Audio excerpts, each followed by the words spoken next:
In conversations about the global green transition, the regulation and bureaucracy of the public sector is often juxtaposed with the innovation and competition of the private sector. But it doesn't have to be like that. In fact, it is possible and necessary to harness the combined strengths of government and the private sector to reach our climate goals in a way that supports economic prosperity and social cohesion. Denmark has successfully engaged in public-private climate action for decades, and in 2019, it was taken to new heights with a project that has been dubbed the greatest green brainstorm in the nation's history. You're listening to Sound of Green, a podcast from State of Green.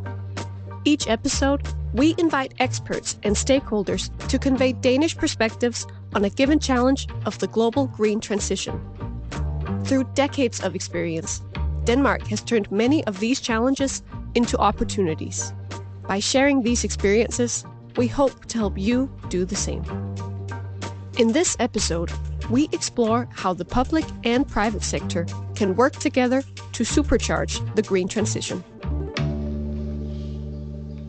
In 2019, the newly elected Danish government made international headlines when it enacted legally binding targets for greenhouse gas emissions. The story actually started when Denmark got a new government. The government had these very ambitious targets of the 70% reduction in 2030. This is Anders Hoffmann, a deputy permanent secretary at the Danish Ministry for Climate, Energy and Utilities. With the government's ambitious goals, it was clear from the beginning that regulation alone will not suffice. Innovation, solutions, and investments are also needed, all things that are largely supplied by the private sector. Anders was one of the people tasked with finding a model for how to best facilitate the engagement of the private sector. He asked us and the Ministry of Business whether we could come up with a setup where we sort of involved industry in some way. Then we went back to the drawing board and together with the Ministry of Business really tried to say, how could you engage industry in a way where we actually had a partnership? We had this idea that we really want to have them engaged in a dialogue where they also took responsibility for their own action. Before long, that idea was formulated into an actual project. The government divided the Danish economy into 13 and later 14 sectors, who were all invited to participate in industry-specific climate partnerships. The partnerships covered every corner of the private sector, from construction to commerce, to food and agriculture to finance. The invitation came with a task. Each partnership was asked to present a proposal on how their individual sector could contribute to reaching the national goal of a 70% reduction in greenhouse gas emissions by 2030. The proposals from the partnerships also had to include concrete recommendations for the government on how to support and enable the proposed green initiatives of each industry. In simple terms, it's a green roadmap for the industries by the industries. To get the private sector on board with the idea, the government had to first secure the support of the major trade and business associations, which would act as secretariats for the 14 different partnerships. My immediate reaction was that, the excitement part consisted primarily of two things. One, it sounded like a really great idea, and that the Confederation of Danish Industries were really well placed to actually take on the task. This is Jens Stantanel Petersen, who eventually became in charge of all the work of the 4 climate partnerships that the Confederation of Danish Industry was made the secretariat of. He was particularly excited about how the initiative could help bring the government closer to the challenges faced by the private sector in the green transition. You actually try to enter into all the different business sectors and try to explore what are the real issues and obstacles to the green transition. So this initiative was a really good solution to try and bridge that information gap, trying to bring together people on the floor, so to speak, and the people doing the regulatory frameworks. It was also important for the government that the project was endorsed at the highest levels of Danish industry. they asked the CEOs of some of the biggest Danish companies within each sector to chair the partnerships. Companies like Ørsted, Danfoss, and Maersk. And luckily, they accepted the invitation. All of the CEOs we asked actually said yes. So we sort of started with a very, very, very high quality of CEOs joining the partnership. And in that respect, that by itself created, I think, a very positive momentum that you can see, okay, these guys are taking this seriously, so there's a reason for taking this seriously. You may be wondering, how exactly did the government convince the private sector that these partnerships were worth their time and effort? A key part of the answer was assuring the industries that this wasn't an attempt to point fingers or micromanage their activity. Instead, the government emphasized that partnering up was about finding a constructive way forward, which supports a just green transition of the economy. In the climate law and in the climate partnership, there's this notion that, okay, we want to have a green transition of the economy, but we want to do it in a way where we keep Denmark as a wealthy, well-connected, good jobs nation. This is about sort of including them as part of the solution. One of the companies in the partnership is the Danish cement production. And they are clearly the biggest emitter of any in Denmark. But they are now part of the discussion. So it's not whether or not they should close, it's how can we transform cement production into something green. And I think that was very important in that respect. With the private sector on board, the work could begin.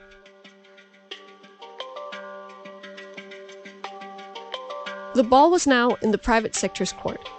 And while there was excitement, they also realized that it was no easy feat, as Jens Stendenel explains. On the other hand, there was also a more concerning part, and that was more pertaining to, okay, how are we going to do this? Because it was quite a big task, and we only had like 3 to 4 months to actually do it. In that short time frame, the partnerships engaged in a process within their sectors to develop a collective proposal for the government. Each partnership approached the process somewhat differently. This partly had to do with the fact that the partnerships cover such varied sectors, who each have a distinct role to play in the green transition. For example, the Climate Partnership for the Energy-Intensive Industry, which is responsible for high levels of emissions, had different concerns to address than the Climate Partnership for Finance, which plays a key role in bringing about more systemic change. Variations can also be attributed to how far along each sector were in their internal discussions about the green transition of their activities. The Confederation of Danish Industries was the secretariat for multiple partnerships. Here's Jens describing how they approached the task. So first, it was to come up with good and specific proposals on what industries could do themselves to reduce CO2 emissions, based on a thorough review and outreach, and pinpointing also what the government needs to do to support these initiatives. So we created a coordination group consisting of 4 sub-secretariats, so to speak, who each had the responsibility to work out the climate partnerships recommendations report. And they did that by convening advisory boards under each climate partnerships, conducting workshops, meetings. So we involved the whole house, and we involved a lot of our members at the same time. A defining trait of the process was co-creation. Most partnerships gathered insights from academia, the relevant ministries, civil society, but also from each other. As they each mapped out which sectorial challenges they were facing, they also relied on the other partnerships to find synergies, as Anders Hoffmann recalls. I think it was very obvious from the CEOs that, of course, they had a role, but also they were depending on each other. So there was this great panel where one of them said that, well, I mean, I'm responsible for an airline. I need green fuel. And one of the other guys said, well, I mean, we are in the business of producing fuels. And a third person said, well, I mean, we're farmers. We actually have quite a lot of biogas that you can use in order to use that fuel. And then finally, the last one said, well, I mean, we are in the capital business. We can actually give the money to finance all of that. After an intense few months, the 14 climate partnerships delivered their proposals to the government in March of 2020, which amounted to over 400 concrete recommendations. Many of them quickly made their way into the Danish public discourse and beyond. A good example of this is the suggestion to construct an artificial energy island in the North Sea, capable of powering more than 10 million European households with green energy. Denmark's new uniform carbon tax, which will make a substantial contribution to achieving the 2030 goal, is another example. The handover of the proposals to the government was not the end of the project, but the beginning of a new conversation. A conversation about implementation.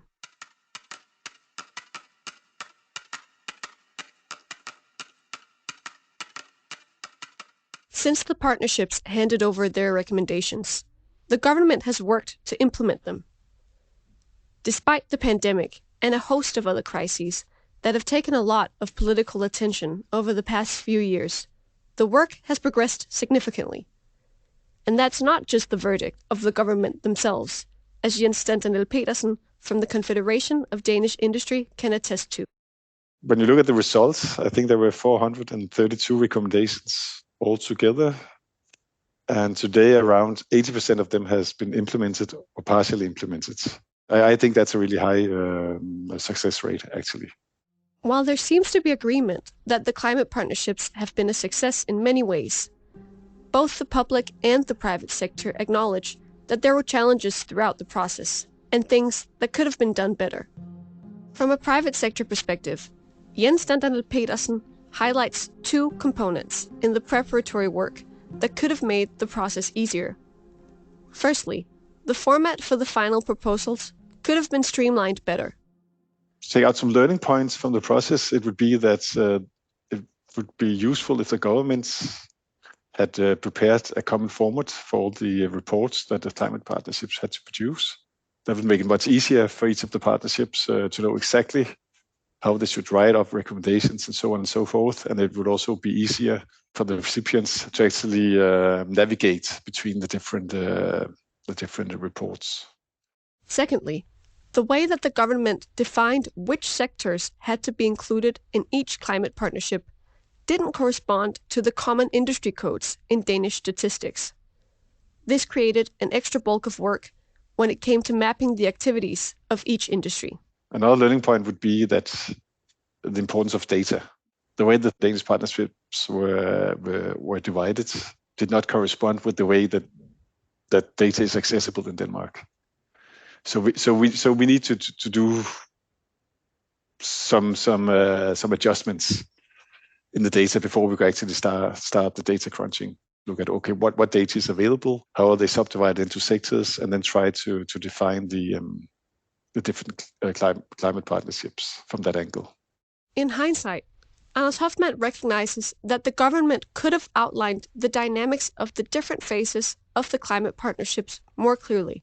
This would have helped align expectations with the private sector about the implementation of their recommendations. I think we should maybe have been a bit more clear from the outset that the process of coming up with ideas need to be short and compact, but actually implementing them and turning them into policy it's a time-consuming process. And it's not just because we're slow, it's because some of the ideas needed a lot more details, or needed to be connected with other ideas, or you needed to start in one sector and then move to the other sector. So I think in some way this process afterwards is the most difficult part in the climate partnership. However, both parties ultimately agree that it's been a beneficial exercise. As a matter of fact, the short time frame, which had initially worried Jens Stentanel Petersen, ended up being a big part of what made the process work. Sometimes when I look back on the process, even though it was a bit stressful, it actually supported the whole process, because all the people involved knew that they had to prioritize this over all the other tasks. It's a really good idea to actually prioritize this work, because it will give a huge insight into what are the potential within their own sectors, and also opens up for collaboration between sectors that would normally not talk to each other, and new ideas arose, and people got to know each other, and they created a new network that wouldn't have existed otherwise. For the government, Both the partnerships and the public discussion surrounding them has been incredibly valuable. According to Anders Hoffmann, it has improved the policy-making process and helped bring about green policies with the industry's stamp of approval. Given that they were out there, then they were part of the discussion. So, I mean, you had a lot of very good suggestions very early in the process out in the public domain, and people were discussing them. So when we're actually preparing policy, normally you prepare a policy and then you put it out there. But now you almost had the discussion before that, which really sort of, I think, increased the quality of the policy we could come up with when the government sort of presented these policies in Parliament, that you knew that these were backed by the industry. Because I think for many of the parties in the Danish Parliament, it was very important when you included them in the discussions, you knew this was something that would benefit employment in Denmark and benefit Danish companies. The success of the Danish climate partnerships comes at a time when the global demand for accelerated and coordinated climate action has never been more apparent. Therefore, important work is currently being done to share the Danish experience with public-private collaboration outside of Denmark's borders. And some countries have already looked to the Danish model for inspiration. One of them is Iceland. Well, my name is Anna Sigurveig Ragnarsdóttir, and I'm head of division here at the Ministry of the Environment, Energy and Climate in Iceland, in the Department of Strategic Planning and Implementation, where I work with climate issues. Anna is responsible for coordinating the public-private collaboration on climate issues in Iceland, which is part of the current government charter. Now, when we had the government elected in 2021, we got a clear mandate of setting immediate targets in collaboration with the businesses. We have been developing our own approach to the climate sort of collaboration with the businesses on climate issues, taking inspiration from different countries, especially from the Danish model of the climate partnerships. To accommodate the growing international interest in the climate partnerships, we at State of Green actually developed a step-by-step playbook on how others can learn from Denmark's work. The Climate Partnership Playbook was launched in September of 2022. The playbook outlines relevant aspects to include in climate action plans that involve both public and private sector engagement, as well as how to increase the likelihood of their success. The playbook is intended for both public and private sector actors who want to devise ambitious climate targets and achieve them through cross-sector collaboration. In Iceland, the playbook reassured the ministry about the work they were about to undertake. When the playbook came out, we already had a quite clear idea of how we wanted to do this. What we did and what we got out of reading the playbook was sort of a consolidation of what our main concerns were. It provided us with a more solid background in taking various decisions and then approaches to what we were doing. And just to commend the Danish partnerships on the playbook that they put forward, where you have all the different elements and things that you need to consider in taking this sort of approach, where you go from the scoping of the project to defining the governance and getting that right, and then also the final outcome and integration of the action plans. Though Denmark and Iceland are both Nordic and relatively small nations, all countries are uniquely positioned in the green transition, and a one-size model for public-private partnerships will not fit all. But as Anna explains, with initiatives like the Danish playbook, many countries now have a very concrete tool to kickstart their journey towards public-private climate action.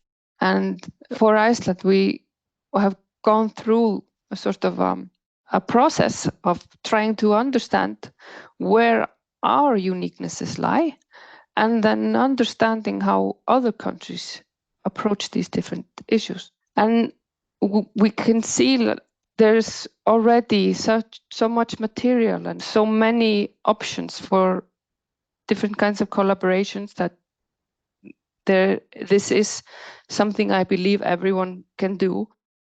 The Danish climate partnerships are an example of how public-private partnerships can be an impactful type of climate action. And there are many pressing challenges in the green transition, which public-private partnerships offer a timely solution to.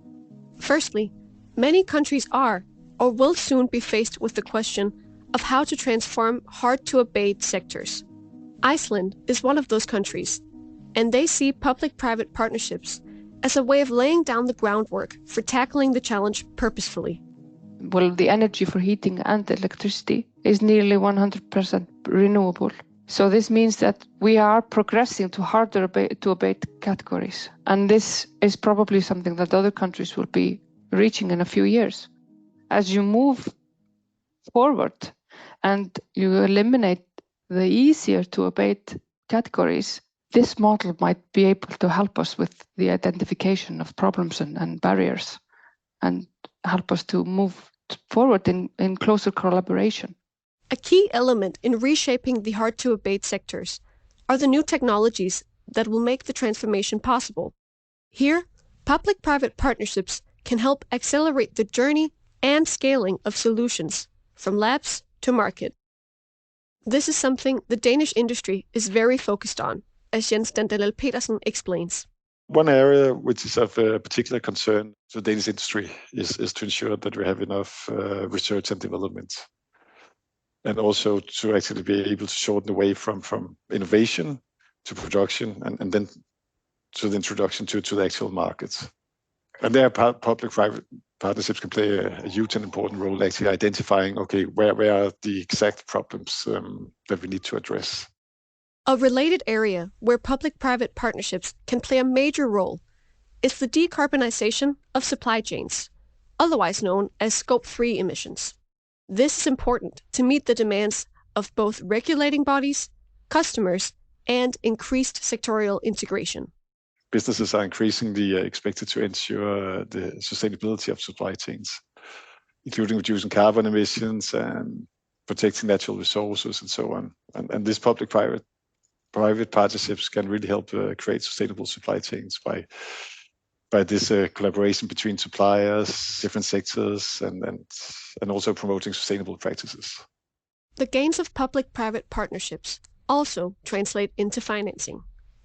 Because without green investments, all of our good ambitions won't be realized. In Denmark, for example, our trailblazing wind industry would not have grown if public-private partnerships hadn't engaged in collective, long-term commitments to ensure workable financial conditions. Well, green investments can face regulatory barriers, complex permitting processes or lack of supportive policies.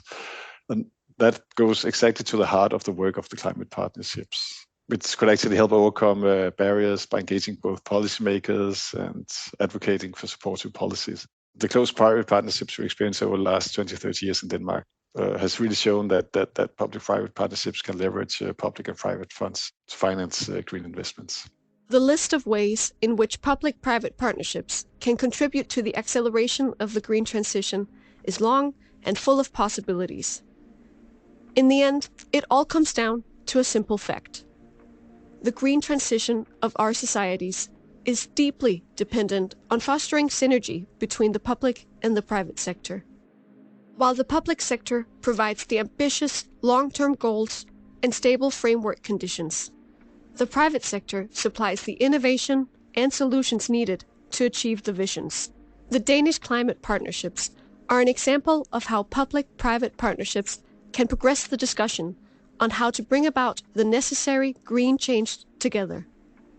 Public-private partnerships are neither a silver bullet nor a standalone. The Danish story is simply a testament to the fact that trust, collaboration, and binding commitments are paying dividends. Anders, if someone asked you why we should pursue public-private partnerships in the green transition, what are the reasons you would highlight? I mean, probably most of them. No, I think one of the things that you sometimes forget when you do policies that all of them are about that somebody out in the real world need to change and need to do something differently. So by involving them in the process of actually discussing what change is needed, then they're much more and much better equipped to actually do that. I think that would be sort of a North Star, that you can actually make sure that you get much bigger impact if you have this public-private partnership. Thank you for listening to this episode of Sound of Green. We want to give a special thanks to Anders Hoffmann from the Danish Ministry for Climate, Energy and Utilities, Jens Danel Petersen from the Confederation of Danish Industries, and Anna Sigurve Ragnarstottir from the Icelandic Ministry of the Environment, Energy and Climate for sharing their experiences. If you want to know more about the Danish climate partnerships, you can visit climatepartnerships2030.com. Here, you can download the Climate Partnership Playbook and explore each partnership's work and recommendations.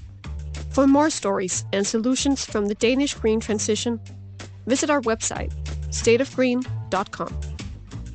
Here you can dive deeper into Denmark's approach to creating a sustainable society and connect with the solution providers that make it possible.